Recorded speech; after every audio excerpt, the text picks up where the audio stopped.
Hello and welcome to this edition of The Autograph with me, Susan Lagares. We're coming to you from New York City. My guest this week is veteran journalist and author Thanassis Cambanis. He's joining us to talk about his book, A Privilege to Die. Do join us.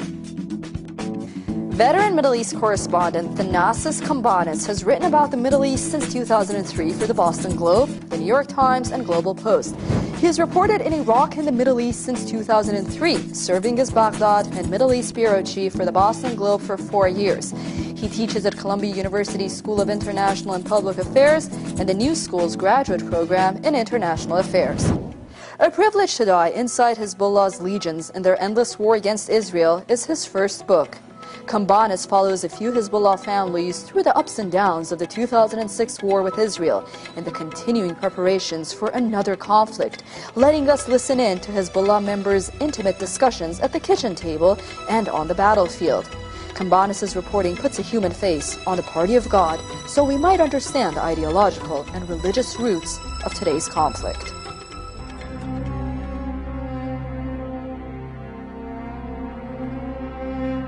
In the waning days of Israel's 2006 war with Lebanon, I was reporting from the front lines, trying to understand the motives of Hezbollah's fighters and loyalists. At the beginning of August, Israel warned that it would consider any car south of the Litani River a military target. I abandoned the free fire zone of South Lebanon for the relative safety of Beirut. At a slight remove from the rocket whistles and bomb thuds, Israeli bombardment still shook the Lebanese capital several times a day. The big questions raised by the conflagration came into focus.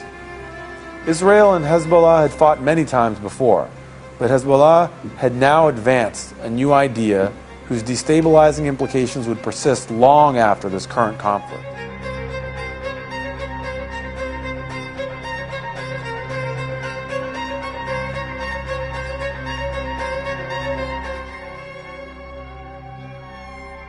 Hezbollah had put back into popular currency a notion that had lain in tatters since 1967, that Arab forces could do more than terrorize or harass Israel, they could defeat and destroy it.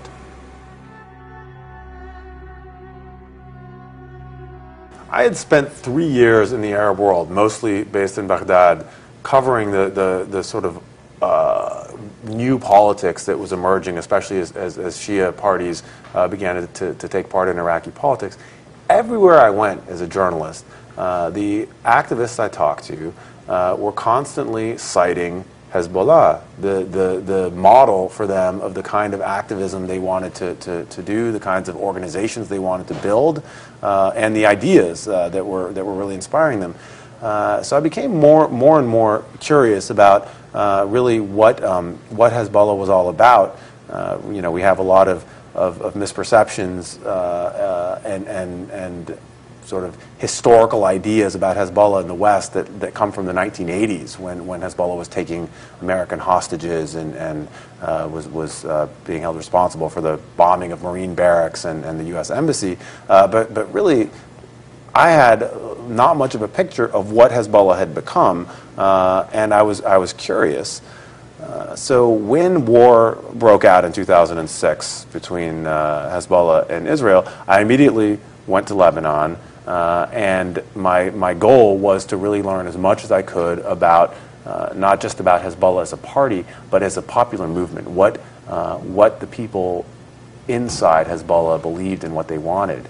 And it was that month or so that I spent under the bombs in Lebanon, in Hezbollah villages, that convinced me of the need for a book that would explain, mostly to an American audience, what made Hezbollah tick and what made its rank and file, its middle class volunteers so dedicated to the Party of God. And as you noted in the book. And we were having discussion before the interview started. Your book is not about the ideology of Hizbullah or about what policies they carry out, or a handbook of let's learn about Hizbullah and its so to say motivations on the paper. This is about a people's support of the group. Yes, the main focus of my inquiry, my reporting was, who supports Hezbollah, why, what motivates them to join the party or volunteer for it or support it, and what do they want for their lives. Now, of course, in discussing this with people and really immersing myself in their lives, a lot of what they would talk about would be the ideology of Hezbollah or its political program or their view of their Shia faith and how they should translate it into action. So of course those ideas, those big ideas come into play, but what was interesting to me is that really alone among the Islamist movements that I covered, Hezbollah had a deeply rooted, enduring, and passionate popular following. In other words, they had hundreds of thousands of supporters who supported them with equal passion all the time. So not just at a moment of crisis, not just during a war or just during a political struggle, but day in, day out, during the boring weeks, during the long Sunday afternoons, they were turning again to Hezbollah as the sort of organizing principle of not just their politics, but their community life. And why has Hezbollah turned into such a powerful force, not just in Lebanon and among the Muslim population, but I remember when we were in Lebanon, we would talk to Christians, and they would say that, you know, at the end of the day, we rely on Hezbollah. We support them 150% because some would say they're the ones that will defend us ultimately. Why the popularity? Well, let's start with what is the core of Hezbollah's operating principles. I say at its root there are two things that make Hezbollah tick. One is a restoration of what I call a sort of Islamic prosperity gospel, a way of taking faith and asking people to apply it to every aspect of their lives, to improving themselves, improving their families, doing well, and being properly, responsibly pious. The other part is perpetual war against Israel. And that, of course, is a very popular and unifying cause, not just in Lebanon, but throughout the Arab world, and maybe even the wider Islamic world. But Hezbollah has successfully fused these two principles, and that has made them, somewhat surprisingly, appealing far beyond their natural constituency. And this is a Shia Islamist movement. They call themselves the Islamic Resistance, yet their biggest supporter inside Lebanon is a secular Christian party. And even more surprising, you go outside of Lebanon, Sunni Arabs in Egypt regularly rank Hassan Nasrallah as the most popular leader in the world. Turks, who are neither Arab nor Shia, have a similar rosy view of Nasrallah. Why is this? In my view, partly it's because of a complete failure of Arab politics. I mean, there is no successful politics elsewhere in the Arab world. So if you oppose Israel's policies, or if you oppose America's treatment of the Middle East, and you're looking for a movement, there aren't really any successful alternatives out there other than Hezbollah.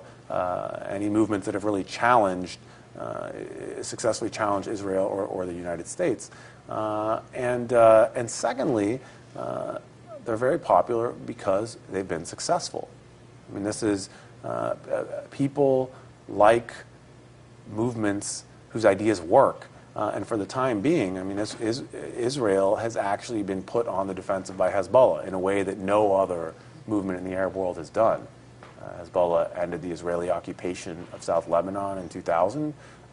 It's widely viewed as having won the 2006 war. So I think that explains a lot why secular people, Christian people, even atheists I know, and communists I know, will cast their lot with the Islamic resistance, even though they have very little interest in the Islamic part of it, but they really are wedded to the resistance.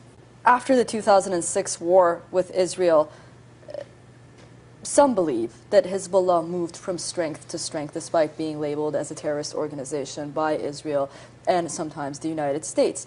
Do you think that the United States and Israel are thinking, where did we go wrong? I think the United States and Israel are struggling to come to terms with the fact that Hezbollah is not going to change its ideology and cannot be erased by force. I mean, the operating principle for the coalition of the Western coalition that includes primarily Israel and the United States has been to push for the end of Hezbollah and the end of an Islamic resistance movement in Lebanon. That's simply not possible. I mean, it's a deeply rooted mass movement with maybe 1 million sympathizers and followers. It cannot simply be removed. If Hezbollah is gonna stop fighting, it's going to be because of some kind of political process or political solution. And I'm not sure that realization has yet set in to Western and Israeli policymakers. Their view of Hezbollah really hasn't evolved as Hezbollah has evolved. I mean, as I noted earlier, 30 years ago, Hezbollah's main military tactics were suicide bombings against soft targets, including embassies. Now, their tactics are standard guerrilla warfare tactics against, for the most part, military targets, and again, not completely, but for the most part, they follow the norms and laws of warfare that Western armies follow as well, with the exception of indiscriminate targeting of civilian areas during times of war, which comes in the context of Israel doing the same to Lebanon. So they've really changed. Now, that doesn't mean that America is going to like them. It doesn't mean Israel is going to accept them. But it's impossible to point a finger at Hezbollah and say they're the same organization that you know, blew up the Marine barracks 3 decades ago. And whatever policy the West comes up with is going to have to take into account those 1 million followers and sympathizers. I mean, that's why they're the subject of my book, because let's say one day Hassan Nasrallah is gone, let's say one day Hezbollah changes its platform or policy, those 1 million people have been deeply inculcated into a set of beliefs and practices, and they will still be right there living in Lebanon no matter what happens at the top of Hezbollah. In your book, you talk about the Hizbullah soccer moms and a fellow that moved all the way from Manhattan back to Lebanon because he wanted to raise his kids in an environment that is Hizbullah supported, so to say, because he believed that it was morally right and it was the safe place to be. Can you tell us a little more about the characters that we read about in your book, the foot soldiers of Hizbullah, that are not necessarily armed men and women with guns running around? And they're not necessarily members of the party. They're supporters who believe in Hezbollah's program and ideology, and they do so without even rising to the level of joining, getting official membership, or working for the party. And this is a key source of its strength. The man you mentioned, Faris Jamal, I talk about him a lot just because he's so indicative of the attraction Hezbollah has for middle-class, educated, prosperous people. This guy lived in Manhattan, as you said, was making, I think, pretty good money, had kids, and in his view, Shab on the border of Israel was a safer place to raise his kids than New York City. And of course, that seems odd to the Western ear, because this was at a time when Israel was still occupying South Lebanon, so it was a daily war zone. It wasn't a place where every now and again there'd be a war. It was a place where every week people were getting killed. And he up and took his kids, moved back there, built a new house, started a business, and there are thousands of people like him. I mean, he's not an aberrant character. You know, just for my book, there were half a dozen people I spoke to who had a similar trajectory, and these were people who would come to Lebanon on vacation, meet their relatives in Hezbollah, and say, I think I would rather live here despite the poverty, despite the instability, despite the likelihood that life will be punctuated by destructive wars. They chose this because they believed in the values of what Hezbollah calls the Society of Islamic Resistance, which is a really all-encompassing, it's an all-encompassing framework for your life. It's not just a war against Israel and a particular credo of belief. It's the scout troop you send your kids to on Sunday and to summer camp in the summers. It's the women's group that meets and studies religion together and then does fundraising projects for charity. It's the health clinics. It's it's the schools. It's the psychological services that Hezbollah sends out to counsel its members when they're suffering from depression. This is a really, I mean, it's a finely wrought web of services and beliefs that in the end creates very deep.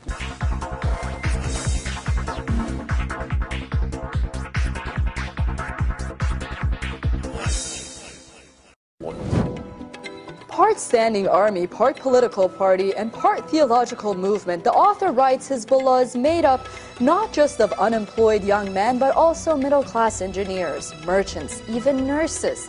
Hizbullah's widespread popularity rests on its ability to offer its followers economic reform, affordable health care, dependable electricity, efficient courts, and safe streets, as well as victory over Israel. Unique to the party is its powerful doctrine of self-improvement, which challenges its members to fight ignorance and make money.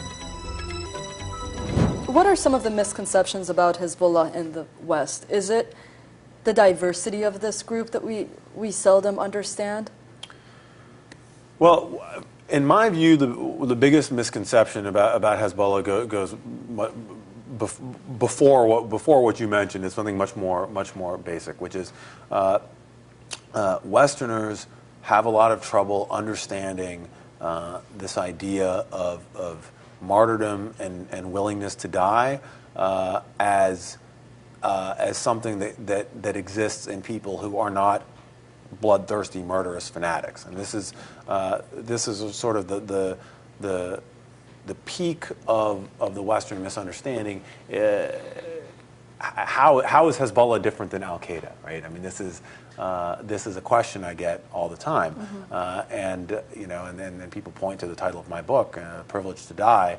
It's a quote from a man who says to me in the middle of the war, "It would be a privilege to die for Syed Hassan Nasrallah." And to a Westerner, they don't understand how that can be a constructive belief for this man as opposed to a destructive one, and they think of Hezbollah as being hordes of people who hate life, hate modernity, and just want to die. They want to do anything they can to destroy Israel, and they're willing to die to do that. I try to show just through their lives, through the way they fight and the way they live when they're not fighting, that it's much more akin to the way Americans view patriotism. I mean, the loyalty and willingness to die of Hezbollah's not just fighters but rank and file memberships is partly rooted in the fact they don't expect to die. They don't want to die, but they are willing to die and consider it a privilege and honor if they are to die for their cause. And that's much more enduring than the kind of death cult that you will see among Salafist supporters of Al Qaeda. I mean, some of those foot soldiers seem truly to prefer the idea of being dead to the idea of being alive. That has nothing to do with Hezbollah's ideology, and this is something that it's been a source of strength for Hezbollah. The fact that its followers are willing to lose their lives or their homes or their livelihoods as part of their effort, and they do this because they love their lives. They love their lives and they love their ideas, so they're willing to lay down their lives to protect that set of ideas. And that kind of motivation, it's rooted in religion and it's rooted in community, and it's, I think, very foreign for Americans in particular to understand. Because Americans, when they talk about being willing to die for their country, use a secular rhetoric, right? They talk about dying for America, dying for their nation. They don't talk about dying for God. Although many American soldiers are deeply religious and are motivated by their faith as well. So when the American ear hears someone talking about Imam Ali or the Battle of Karbala as part of why they're willing to risk their lives, they see that as fanaticism rather than as a form of perhaps militant, but militant patriotism and communal loyalty. And that is misunderstood very deeply. Very, very interesting and a great analysis on that. What is the future of Hizbullah in your view? I think Hezbollah is going to be a sort of inescapable part of Lebanese and Arab politics for some time to come. I mean, in my view, Hezbollah has been the most articulate and dynamic alternative to the Arab regimes. And Hezbollah is, I would say, the brain trust of this idea of an axis of resistance, right? This idea of resistance as a unifying force opposing, Western hegemony or Western influence. It's a radical idea. I mean, some of the regimes that support Hezbollah, in a way, could be threatened by Hezbollah's calls for transparency and accountability and popular service. I mean, it's interesting to see that Iran, Syria, Hezbollah, and Hamas are all in a coordinated axis when those four groups have a lot of differences in the way they govern their own followers.